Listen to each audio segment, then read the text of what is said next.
Hola, iniciamos este tiempo de información en Euronews hoy con la confirmación de un sabotaje. El gobierno sueco ha encontrado restos de explosivos en los gasoductos Nord Stream, situados en el Mar del Norte, que sufrieron desperfectos en septiembre. Mientras, en Ucrania se dejan sentir los primeros rigores del invierno que vendrá, con millones de hogares sin agua y sin luz por los bombardeos rusos. Y no solo Ucrania, también en Moldavia tienen problemas porque su sistema energético está interconectado con el ucraniano. Una guerra sin freno en Ucrania, como tampoco tienen freno los ensayos con misiles balísticos de Corea del Norte en aguas del Mar de Japón. Una violación descarada de los acuerdos de seguridad de Naciones Unidas, según ha denunciado la vicepresidenta estadounidense. Todo esto sin olvidar las dificultades para un acuerdo en la cumbre sobre el clima, ni tampoco la crisis desatada por el nuevo propietario de Twitter, Elon Musk, entre los trabajadores de la red social. Además, les hablaremos en nuestro reportaje de las dificultades que tienen muchas mujeres para abortar por las restricciones legales impuestas en Polonia. Enseguida, las noticias. Antes, como es habitual, nuestros titulares. Suecia confirma el sabotaje de Nord Stream al encontrar restos de explosivos en los dos gasoductos. El frío invernal comienza a sentirse en una Ucrania sin energía. Más de 10 millones de ciudadanos están a oscuras y sin calefacción debido a los ataques rusos. Las protestas en Irán continúan y mantienen paralizado al país. Más de 340 personas han muerto y miles han sido detenidas. Nicolás Maduro admite que la exportación petrolera de Venezuela no llega ni al 10% de los ingresos habituales y admite que el país ya no puede vivir de su oro negro. Suecia confirma el sabotaje de Nord Stream. Las autoridades suecas han difundido este viernes la existencia de restos de explosivos en los dos gasoductos que sufrieron varias explosiones en septiembre pasado. Fueron 4 las explosiones que desgarraron los gasoductos 1 y 2 y enviaron flujos de gas a la superficie del mar Báltico. Ocurrió en aguas internacionales, pero en las zonas de interés económico de Suecia y Dinamarca. Los dos países aumentaron las patrullas navales en la zona e iniciaron investigaciones paralelas. Ambos gasoductos estaban fuera de servicio en el momento del sabotaje, de autoría no identificada, pero aún contenían cantidades de gas en el interior. La decisión de Moscú de cortar el suministro de gas habría sido una respuesta a las sanciones de la Unión Europea por su invasión de Ucrania.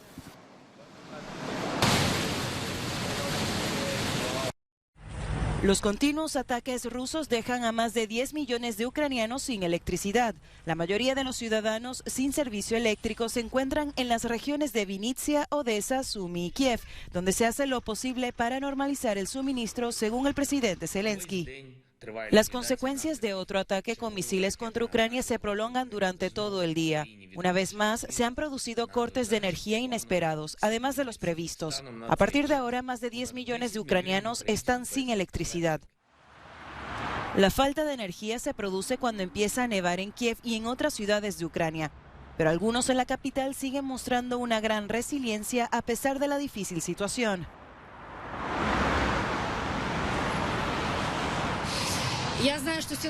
Sé que el poder de la fe en nosotros mismos es tan fuerte que sobreviviremos al invierno, lo superaremos. Pero por supuesto que lo sentimos. Es una tontería negar que no sentimos el frío y es una tontería negar las amenazas de que cuanto más frío haga, mayores serán los riesgos de que el invierno en Kiev sea difícil, pero no hay duda de que lo superaremos. En Jersón, los voluntarios están ayudando a los residentes con suministros de alimentos, mantas y otros artículos de primera necesidad, tras finalizar los 8 meses de ocupación rusa. Hemos conseguido aguantar muchos meses, casi 9 meses. Creo que sobreviviremos al invierno. Lo principal es recuperar la electricidad. En paralelo, el Organismo Internacional de la Energía Atómica reitera su petición a Rusia de que cese inmediatamente todas las acciones en las instalaciones nucleares ucranianas. Desde febrero se han producido varios ataques contra la central nuclear de Zaporilla y Rusia y Ucrania se culpan mutuamente. Mientras la investigación le pone firma y origen al misil caído en Polonia, se suceden las declaraciones tras las del secretario general de la OTAN, Jens Stoltenberg, calificándolo de episodio no intencionado. Pero a ojos del secretario de Estado estadounidense, Anthony Blinken, hay un responsable del incidente. Sea cual sea su conclusión final, ya conocemos al responsable último de este trágico incidente. Rusia. Por su parte, el presidente polaco, Andrzej Duda, afirmó que la participación de Ucrania en la investigación debe hacerse de acuerdo con el derecho internacional. Duda dijo que si los funcionarios de Kiev deseaban ver las actuaciones procesales de la investigación, las autoridades polacas podrían mostrárselas, pero que en cuanto a la participación en ella, el acceso a los documentos y la información requerirían una base legal concreta. En la zona en la que el misil mató a 2 personas el martes, los vecinos se mostraron sorprendidos por el hecho de que la guerra se haya desbordado hasta territorio de Polonia.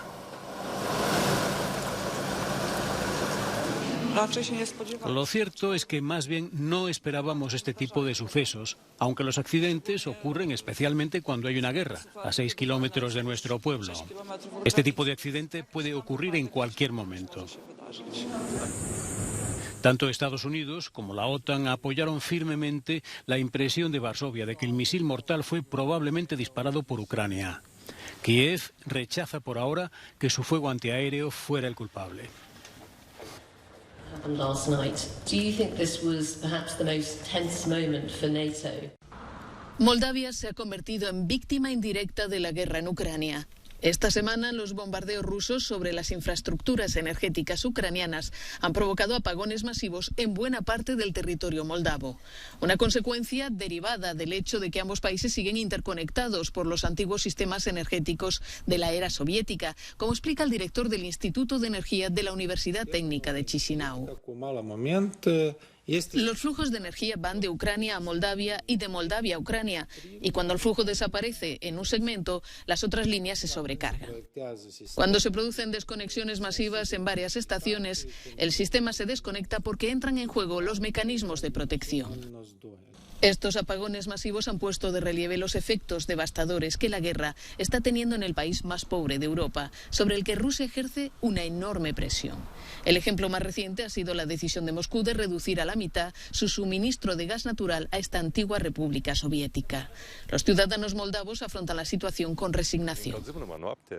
Encendemos la calefacción solo por la noche y vemos la televisión a oscuras, dice este hombre.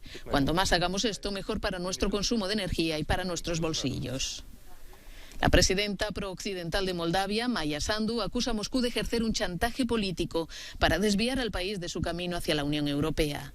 Una Unión Europea que ha prometido a Moldavia 250 millones de euros para hacer frente a la crisis energética. Corea del Norte ha lanzado un nuevo misil balístico y todo apunta que ha caído en aguas de la llamada Zona Económica Especial de Japón, según informaciones del gobierno japonés. El primer ministro del país, Fumio Kishida, consideró intolerable los lanzamientos de Corea del Norte, los que tachó de actos provocativos inéditos. Corea del Sur, por su parte, convocó una reunión de su Consejo de Seguridad Nacional para analizar el lanzamiento. Para Estados Unidos, las acciones de Pyongyang son una violación descarada a varios acuerdos de seguridad de la ONU. Así lo calificó la vicepresidenta del país, Kamala Harris, quien ha convocado una reunión de emergencia con mandatarios de Japón, Canadá, Corea del Sur y Australia, en los márgenes de la cumbre de APEC en Tailandia. Los familiares de las víctimas del vuelo MH17 de Malaysia Airlines celebran la sentencia de la justicia neerlandesa. 2 rusos y un ucraniano fueron condenados a cadena perpetua por el derribo del avión en el que murieron 298 personas. Creo que es una sentencia bien equilibrada. Demuestra el involucramiento de Rusia. También se puede considerar equilibrada porque uno de los sospechosos fue absuelto y otro, declarado culpable, recibió el mayor castigo posible. Fue un juicio justo, equilibrado y considerado. Queríamos que se hiciera justicia y se hizo. El paradero de los 3 condenados por la justicia de los Países Bajos es desconocido. Se cree que están bajo la protección de Rusia. Sin embargo, los familiares no pudieron contener su alivio tras años de espera. Estoy realmente muy contenta. Cuando conducí hacia aquí esta mañana sentí que ya lo sabía. Tuve esa buena sensación toda la semana de que serían condenados culpables. Así que sí, no hay mejor momento que este. Better than that doesn't exist at this moment. Moscú no reconoce este proceso judicial, se niega a cooperar con la entrega de los acusados y no admite ningún papel en el derribo del avión. El misil que derribó el vuelo MH17 fue lanzado desde el Donbass por fuerzas prorrusas. En un acto de rebelión, los manifestantes en Irán prendieron fuego a la casa del ex líder supremo, el ayatolá Ruhollah Khomeini. Se desconoce por el momento la magnitud de los daños de la vivienda, ahora convertida en museo. En los últimos días se confirmó la muerte de un niño de 9 años que estaba presente en las protestas. Al menos 342 personas han muerto en manos de la policía en los 2 meses que llevan las movilizaciones. Miles de ciudadanos han sido arrestados desde septiembre y algunos están en riesgo de recibir sentencias de muerte por cargos vinculados con la seguridad, algo que ya ha ocurrido en 5 casos. El gobierno de Irán sigue culpando a Estados Unidos y a Israel de estar detrás de las protestas.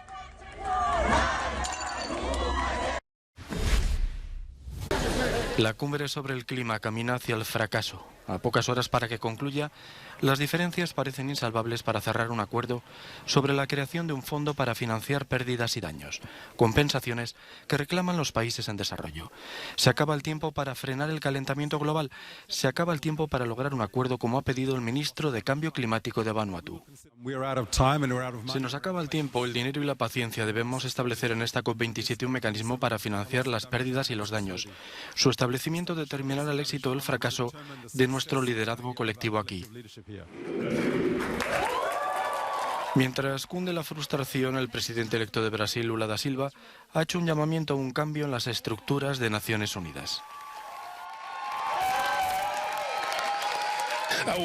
Las Naciones Unidas necesitan cambiar, no pueden estar únicamente del lado de los países que ganaron la Segunda Guerra Mundial.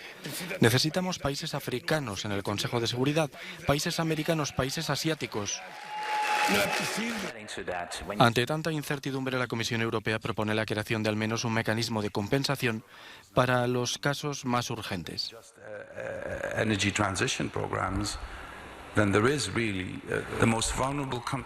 Los países más vulnerables necesitan urgentemente este dinero y si nos enfrascamos en interminables discusiones sobre la forma que debe adoptar, creo que no les estaremos haciendo un favor.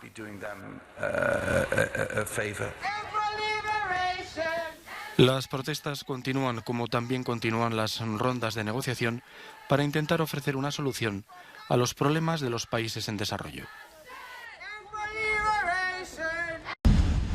Las exportaciones petroleras de Venezuela están por los suelos. Así lo ha afirmado el presidente Nicolás Maduro, que ha señalado que los ingresos recibidos por el crudo venezolano no llegan ni al 10% del ingreso habitual. Maduro atribuye esta caída estrepitosa a las sanciones que Estados Unidos impuso en 2019, a la crisis mundial y a la pandemia. Este año, por ingreso petrolero, apenas estamos obteniendo 3.500 millones. Venezuela tenía como ingreso 56.000 millones de dólares solo por petróleo anual. En esta locución, el mandatario ha admitido que los ingresos de las exportaciones de petróleo llegaron a bajar hasta los 700 millones de dólares.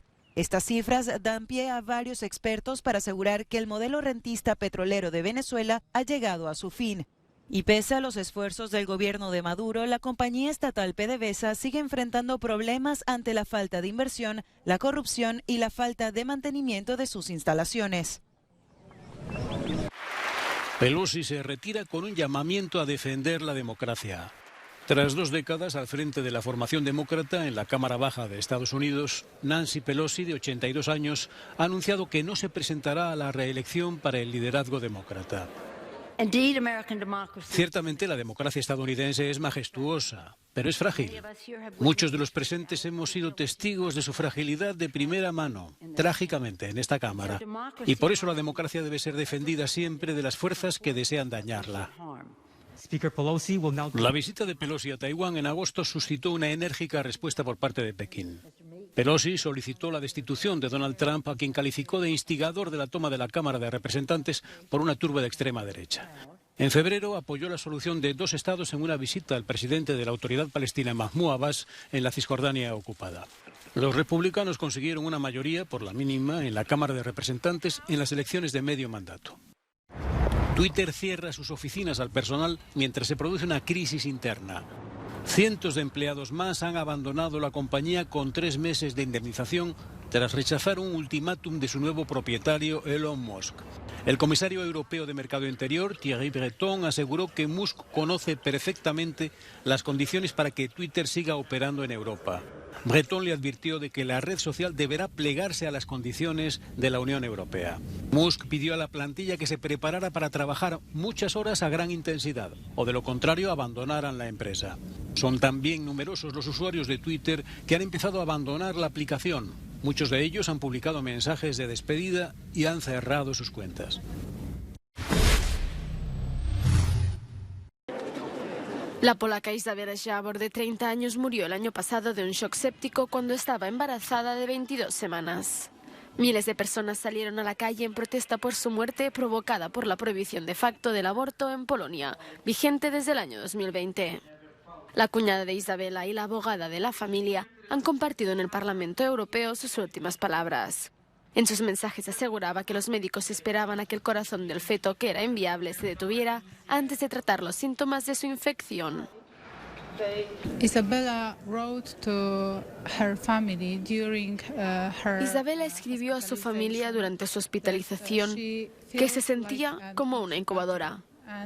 Y creo, y estoy segura, que quería decir que a nadie le importaba su vida y que lo más importante para todos, incluidos los médicos del hospital, era, en primer lugar, la vida del feto y, en segundo lugar, la situación legal de los médicos.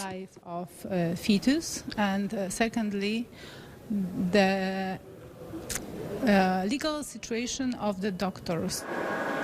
En Polonia sigue siendo posible realizar un aborto legal en caso de amenaza para la salud y la vida de la madre y en caso de violación o incesto. Pero ya no es posible en el caso de anomalías en el feto, después de la sentencia del Tribunal Constitucional que lo consideraba una práctica eugenésica. El presidente de la Comisión de Derechos de la Mujer e Igualdad de Género de la Eurocámara ha visitado Polonia recientemente y ha pedido una nueva herramienta legislativa. La reacción en Polonia, Hungría y algunos otros países de la Unión Europea muestran claramente que los derechos humanos no se dan por sentados. Por eso necesitamos crear un catálogo, un enfoque sistemático hacia los derechos humanos, incluidos los derechos de las mujeres en Europa. La Carta Europea de los Derechos de la Mujer sería la herramienta ideal, incluyendo, por ejemplo, los derechos de salud sexual y reproductiva. Antes de la nueva ley había una media de 1.000 abortos legales al año. Ahora se ha reducido a 100 en un país de casi 40 millones de habitantes. Los activistas por los derechos de las mujeres afirman que la cifra real es de unos 150.000, realizados con acceso irregular a las píldoras abortivas en clínicas clandestinas o en el extranjero.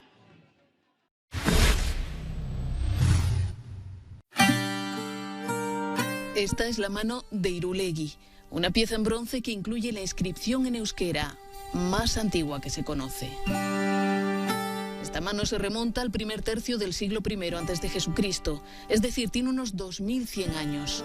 Y su descubrimiento ha revolucionado las creencias de lingüistas y arqueólogos al demostrar que ya en aquella época existía una escritura específica vasca, derivada de la ibérica y llamada signatario vascónico.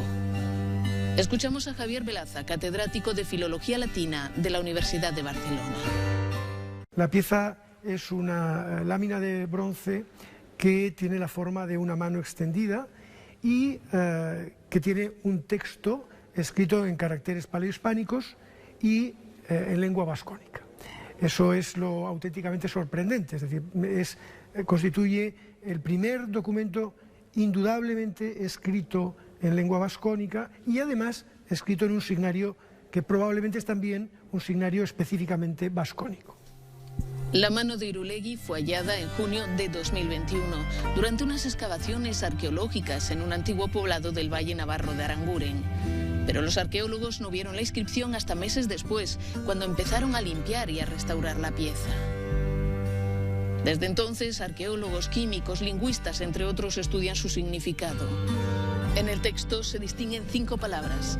La primera, sorioneku, ha sido relacionada con la actual sorioneko, que significa buena fortuna en euskera. Se cree que la mano estaba colgada de la puerta de una vivienda como amuleto de protección. Un texto de bienvenida, un texto apotropaico, un texto de deseo de buena fortuna para el habitante de la casa o para el que llega a la casa, etcétera, etcétera. Es decir, a pesar de que no somos capaces de comprender la totalidad del texto, digamos que su sentido genérico no puede oscilar mucho de esos parámetros. El poblado de Irulegui está en lo alto de una colina, a los pies de un castillo. Sus habitantes huyeron al ser atacados por tropas romanas. Eso permitió que todos los objetos, incluida la ya famosa mano de bronce, quedaran intactos en el interior de las casas sepultadas.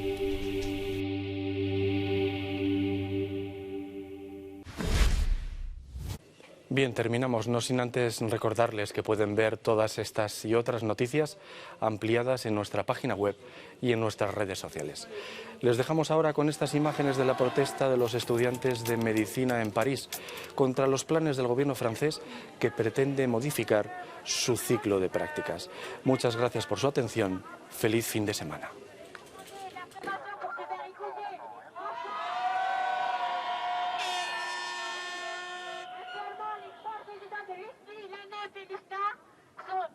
Au ministère, en train de voir s'il y a des négociations qui sont possibles.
Mm-hmm.